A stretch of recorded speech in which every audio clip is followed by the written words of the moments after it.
DAX day trade setup for today. So we've ended up with a piercing pattern. So you can see we gapped higher and then came back and closed not quite halfway down the previous day's bar, but that is a piercing pattern off a level. Okay, if you look to the left, you'll see there's an area of significance right here.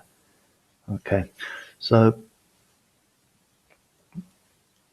that picture there is not very positive. We are at a level, does look a bit tired. We are trending up. The trend is very strong to the upside, so there's no reason to be looking for shorts at the moment. But this is a little bit of a worrying sign. Okay, so you can see the sell-off at the close. Just looking at the picture like this, I don't want to be long here, and I'm not entirely convinced I want to be short either. It does look like a double top here. So short scalp, and I emphasize the word scalp because the trend is to the upside, would be a break and retest of 11630. So I want to see a breakdown, a retest, and then a lower low forming just on one bar. It could be on the 15 or the 30-minute bar. That would give me short with a stop right above this level. Okay, target by the looks of things is going to be this gap here. And if we just use that as a double top and we move that down, you'll see our target is slap bang in the middle of this bar, and there are gaps everywhere. So that's pretty much the gap close in. There's a gap below that. So I think this area is probably what would be targeted. If I look at it as it stands now. So if we just get down to the 15 here, see if there's anything that changes.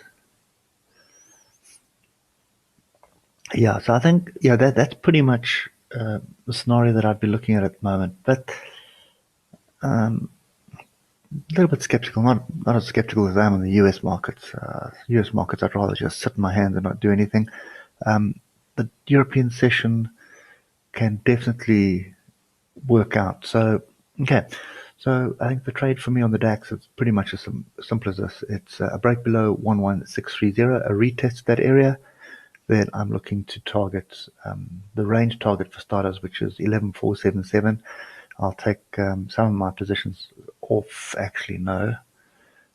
I will take some of my position off at 11521, move the rest to break even, and then see if I can tag 11477 and 11393 before getting out of the trade. Bear in mind it is end of the month, end of the week, so could be some profit taking happening. Could we have had a pretty good trend to the upside if you look at that hour? So we've had a massive move to the upside on the week. So it could be a lot of people locking in profit at the moment, and it'll allow a bit of a pullback, allowing us for a better entry on Monday to continue the upside. Okay, so I think that's pretty much the short and sweetness of my DAX today. Definitely worth watching, I think. This close is fairly significant, and we just need to get through these levels. So we can just get through these levels, and line in the sand is 11650. Now guys, the converse is true here. If this level holds, and we start forming positive price action here, it's long, stop below here, and you're looking for, I wouldn't look for more than top of what's looking like a range. Okay, so those are the two scenarios. Nothing really else that I can see, but there's nothing wrong with those two trades. That's a good 160 points up and down. Okay, anyway guys, that's it for me on the DAX. Hope it helps, and we'll catch you later. Cheers for now.